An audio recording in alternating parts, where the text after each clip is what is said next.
दोस्तों पहले और आज के समय में एक चीज़ बहुत कॉमन है कि घर में एक इंसान कमाने वाला है या दो इंसान कमाने वाले हैं और पूरा घर चलता है। अगर मानिए कि उसको कोई ऐसी बीमारी हो जाती है जिसकी वजह से उसे खाट पे रहना पड़ता है, बेड पे रहना पड़ता है, तो पूरा एक आदमी बीमार नहीं होता, उसका पूरा परिवार बीमार हो जाता है। ये चिंता हमारे देश में बढ़ती जा रही है और इसमें जो सबसे बड़ी बीमारी का रोल है वो है लकवा, जिसे कॉमन भाषा में लकवा कहा जाता है, जिसे हम पक्षाघात भी कहते हैं, जिसे हम स्ट्रोक भी कहते हैं और जिसे हम पैरालिसिस भी कहते हैं। तो दोस्तों आज का जो टॉपिक है हमारा पैरालिसिस को लेकर है, स्ट्रोक को लेकर है, पक्षाघात को लेकर है, लकवा को लेकर है।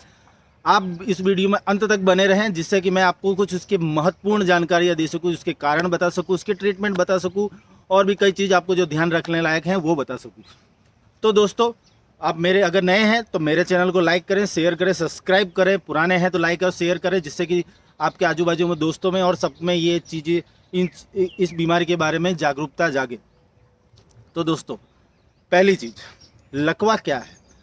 लकवा जो है ये एक ऐसी बीमारी है जिसमें कि या तो आधा फेस या आधा शरीर काम करने लायक नहीं रहता है, मतलब उसके अंदर पावर ख़त्म हो जाता है, उसके अंदर शक्ति ख़त्म हो जाती है और आप न खाना खा पाते हैं, आपकी आंखें खराब हो जाती हैं, आपको ये सारी चीज़ अंगों में कमजोरी आ जाती है। तो ये लकवा होता क्यों है?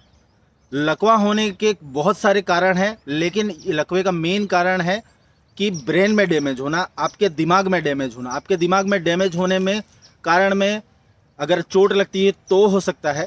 दूसरी चीज़ आप ये हो सकता है अगर किसी को डायबिटीज़ है, किसी को हाइपरटेंशन है, तो ब्लड प्रेशर बहुत बढ़ने की वजह से यहाँ नसें फट सकती हैं, उसकी वजह से भी आपको लकवा हो सकता है। तो देखा जाए तो लकवा के दो प्रमुख कारण हैं। पहली चीज़ कि ये लकवा आप दिमाग में बैठा लें कि ये ब्रेन का डैमेज है।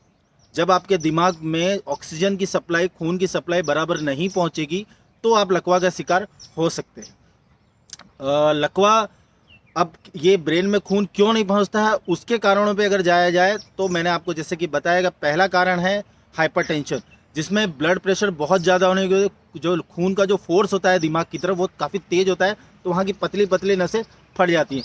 तो कई बार ऐसा होता है कि कुछ सेकंड्स के लिए आदमी को आधे शरीर में कमजोरी लगने लगती है, जिसे हम TIA कहते हैं, ट्रांसिएंट इस्चेमिक अटैक। मतलब थोड़ी समय के लिए थोड़ा सा अटैक जैसा फील होता है। ये आपका प्रोडोमिनेंट सिम्टम्स हो सकता है, ये आपको सूचक हो सकता है कि आप आगे जाके स्ट्रोक के शिकार हो सकते हैं।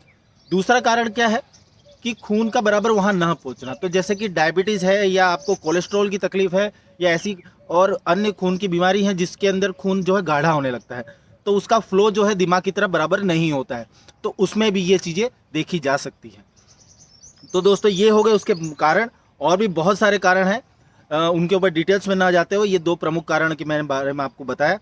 अब आगे जो मैं आपको बताना चाहता हूँ वो है इसके लक्षण। तो आपको कैसे पता चलेगा कि आपको ये आपको अटैक लकवा का आ सकता है?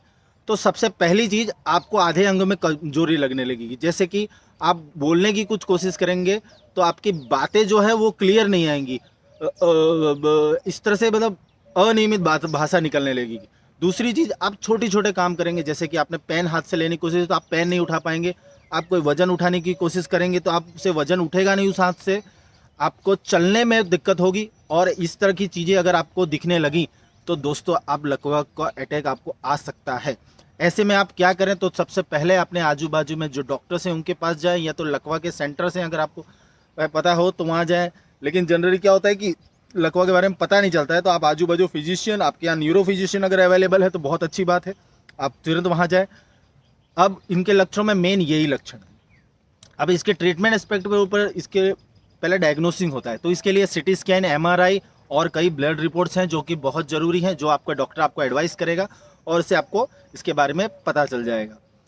जनरली इसके ट्रीटमेंट एक्सपेक्ट एलोपैथिक के हिसाब से आपको एडमिट होना पड़ेगा और ICU के अंदर रखा जाएगा, क्योंकि ये मामला बहुत खतरनाक हो सकता है। इससे कंप्लीट पैरालिसिस होने का डर रहता है, इसके साथ साथ इससे डेथ भी बहुत ज़्यादा देखी जाती है और ये हर तीसरे चौथे आदमी में, आज इंडिया में हर चौथे आदमी में ये स्ट्रोक का खतरा सबके ऊपर बना हुआ है। तो आप हॉस्पिटल में हॉस्पिटलाइज हो जाएंगे तो आपको खून पतला करने की कुछ दवाइयाँ, या अगर आपको ब्रेन में हेमरेज हुआ है, ऐसा कुछ हुआ है जिसकी वजह से लकवा हुआ है, तो उसकी दवाइयाँ वो सब एक अच्छे सेटअप में किया जाएगा, जहां ऑक्सीजन से लेकर वेंटिलेटर से लेकर सारी सुविधाएं उपलब्ध होती हैं।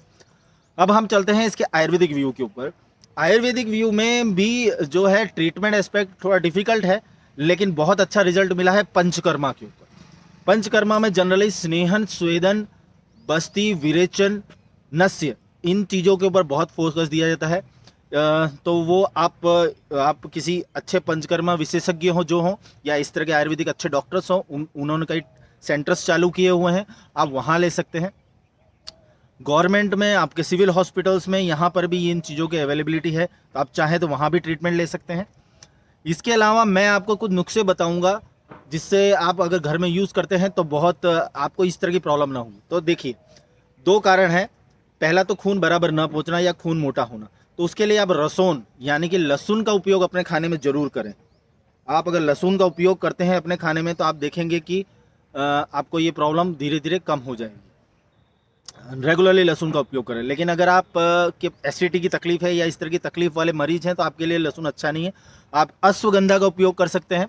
अश्वगंधा रोज आप थोड़ा सा लें, ये हमारी बॉडी को स्ट्रेंथ देता है, इम्यूनिटी बढ़ाता है, और साथ साथ में हमारे खून का सर्कुलेशन जो है वो बहुत ही नॉर्मल रखता है। इसके अलावा आप खाने में मासा का यूज़, हॉर्स ग्राम यूज़ कर सकते हैं, ब्लैक ग्राम यूज़ कर सकते हैं। इस चीज़ों के कई चीज़ें यूज़ कर सकते हैं। इसकी लिस्ट जो है मैं ना डिस्क्रिप्शन बॉक्स में पूरा लिखूंगा कि क्या खाना चाहिए, क्या नहीं खाना चाहिए, जिससे कि आप लकवा के शिकार ना हो। अगर आपको बीपी, डायबिटीज़, हाइपरटेंशन, ये चीज़ें, थायराइड, ये प्रॉब्लम्स हैं, तो आप उसकी दवाई रेगुलर लें, दवाई को छोड़े नहीं, क्योंकि ज़्यादातर यही तकलीफ होती है कि दवाई में हम इरेगुलर हो जाते हैं, जिसकी वजह से हमें इस तरह का अटैक्स आने लगते हैं।